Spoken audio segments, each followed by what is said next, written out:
सदका फित्र कितना अदा करना चाहिए। बुखारी और मुस्लिम में है कि सदका फित्र नबी इस्लाम ने घर के हर फर्द की तरफ से, चाहे वो गुलाम हो, बच्चा हो, बड़ा हो, ये आपने वाजिब फरमाया था कि देना है। और बुखारी और मुस्लिम में है कि 1 सा के बराबर गल्ला, हाँ वो गंदुम हो, खजूर हो, पनीर हो, 1 सा आज के दौर में ऑलमोस्ट 2750 ग्राम्स बनता है, यानी 2.25 किलो, या राउंड ऑफ करें तो 3 किलो। आप तो सऊदी अरब में बकायदा उन्होंने वो नबी इस्लाम के जमाने के जो पैमाने थे ना, जिनमें ये मापा जाता था, 1 सा के अंदर 4 मुद होते हैं, तो वो मुद के वो पुराने प्याले उन्होंने रखे हुए। हमारे एक भाई है वहां मस्जिद नबी शरीफ में होते हैं, मदीना शरीफ में, सदीक भाई, उन्होंने बकायदा मुझे वहां से पिक्चर्स भी भेजी।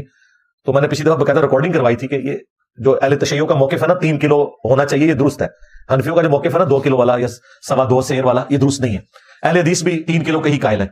इसी वजह से ऑलमोस्ट 2.25 या राउंड ऑफ कर लें 3 किलो आप दे सकते हैं। और वो बुदौद में हदीस है, नबी इस्लाम ने जो रोजादार से कोई छोटी मोटी गलतियां हो जाती हैं रोजे की हालत में, कोई फौश बात निकल गई, उसकी कंपनसेशन फरमाई है कि वो आपने अदा करना है। और वो आपने